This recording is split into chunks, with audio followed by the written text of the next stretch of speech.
Congress MLA Veerlapalli Shankar ఇటీవల వెలమ కులస్తులపై అసభ్యకర పదజాలంతో చేసినటువంటి వ్యాఖ్యలపై వెలమ కులస్తులు తీవ్ర ఆగ్రహం వ్యక్తం చేశారు. మహబూబాబాద్ జిల్లా వెలమ కులస్తులు ఎమ్మెల్యే శంకర్పై మహబూబాబాద్ టౌన్ పోలీస్ స్టేషన్లో ఫిర్యాదు చేశారు. కాంగ్రెస్ పార్టీలో ఉన్న వెలమ కులస్తులు పార్టీలకు అతీతంగా అందరూ ఎమ్మెల్యే శంకర్పై పోరాటం చేయాలని వెలమ కులస్తుల నాయకులు అన్నారు. ప్రభుత్వం ఎలాంటి చర్యలు తీసుకోకుంటే భవిష్యత్తులో పెద్ద ఎత్తున ఆందోళన చేపడతామని వారు హెచ్చరించారు.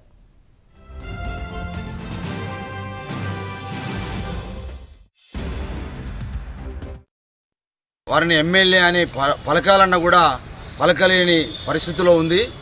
శంకర్ గారు మరి ఒక కులాన్ని దూషిస్తూ విపరీతమైనటువంటి ఆరోపణలు చేయడం అనేది నిజంగా కూడా ఇది చాలా తీవ్రమైన చర్యగా మనం భావించాలి. ఎందుకంటే ఈరోజు తెలంగాణ సంస్కృతిలో మరి ఏ కులమైనప్పటికీ కూడా మనము వరుసలు పెట్టుకొని పిలుచుకునేటువంటి సంస్కృతిలో ఉన్నటువంటి ఈ తెలంగాణలో మరి ప్రజాస్వామ్యంలో మరి ఒక కులాన్ని ఈ విధంగా దూషించడం అనేది నిజంగా కూడా చట్టరీత్యా చాలా సీరియస్గా తీసుకోవాల్సిన అవసరము.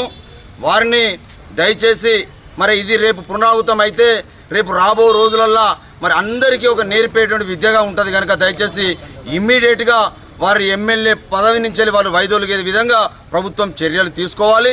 అంతేకాకుండా వారు బేషరతుగా మొత్తం తెలంగాణలో ఉన్నటువంటి వెలమ కులానికి బేషరతుగా క్షమాపణ చెప్పాలి. అందులో భాగంగానే ఈరోజు మహబూబాబాద్లో మా యొక్క వెలమ సంక్షేమ ఆధ్వర్యంలో మరి మహబూబాబాద్ పిఎస్లో మనము పిటిషన్ వారి మీద ఇవ్వడం జరిగింది. వారిని ఎమ్మెల్యే అని పలకాలన్నా కూడా పలకలేని పరిస్థితిలో ఉంది. శంకర్ గారు మరి ఒక కులాన్ని దూషిస్తూ